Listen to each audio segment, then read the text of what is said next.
15ই December আমাদের anniversary 12টা বাজতে আর মাত্র কিছু সময় বাকি। আর তার মধ্যেই দেখলাম বাড়ির সামনে তুহি এসছে আমাকে উইশ করার জন্য। তারপর আমরা সবাই মিলে একটু ডান্স করলাম। এই যে শুভ আর বাবার ডান্স। শুভকে তো এখন আমি বিয়ের পর রোজ নাচাই, তাই ও একটু প্র্যাকটিস হয়ে গেছে।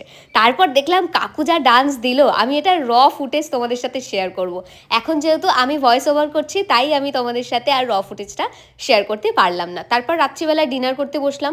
মেনুতে তো অনেক কিছুই ছিল, সেটা আমার লং ব্লগ দেখলে তোমরা বুঝতে পারবে, কিন্তু রাত্রিবেলা আর কোনো কিছু খাওয়ার এনার্জি ছিল না, তাই শুধুমাত্র সাদা ভাত আর সব রান্না স্কিপ করে আমরা চলে গেলাম ঝাল ঝাল গরম গরম মাটনে। আর রাত্রিবেলা মাটনটাকে ফুটিয়ে আর একটু ঝাল দিয়ে, বাড়ির লোক যেহেতু খুব ঝাল খায়, তাই একটু ঝাল ঝাল মাটন বানানো হয়েছিল। আর চিকেনও অপশানে ছিল, পোলাও ছিল, সাথে অনেক কিছুই ছিল। থাক, এখন আর তোমাদের সাথে শেয়ার করবো না।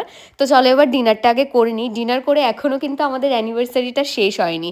হ্যাঁ, লাস্টে চাটনি পাঁপড়টা আর ছাড়িনি, কারণ এটা আমার বেশ ভালো। আর এই হচ্ছে কার্তিকের কাকারা, মানে যারা কার্তিক ফেলেছিল তাদেরকে তো খাওয়ানোটা পেন্ডিং ছিল। একবারে অ্যানিভার্সারিতে তাদেরকে ট্রিট দিয়েছি। আর এই বাজিগুলো লক্ষ্মী পুজোর টাইমে আমি সেভ করে রেখেছিলাম, যে আমাদের অ্যানিভার্সারির টাইমে আমরা এই বাজিগুলোকে ফাটাবো। সারা রাস্তা আমরা বাজি ধরাতে ধরাতে আমাদের বাড়ির সামনের মাঠে গেছি, গিয়ে আমরা রাত 12টার আগে নাকি আমরা বাজি ফাটিয়েছি। আর এবছর অ্যানিভার্সারিটা আমরা ভীষণ এনজয় করেছি ফুল ফ্যামিলি নিয়ে। মানে বাড়ির লোকের সাথে কোনো অনুষ্ঠান পালন করা যে কতটা আনন্দের, সেটা সত্যি কথা বলছি, তোমরা না করলে বুঝতে পারবে না। মানে আমরা ভীষণ ভীষণ এনজয় করেছি।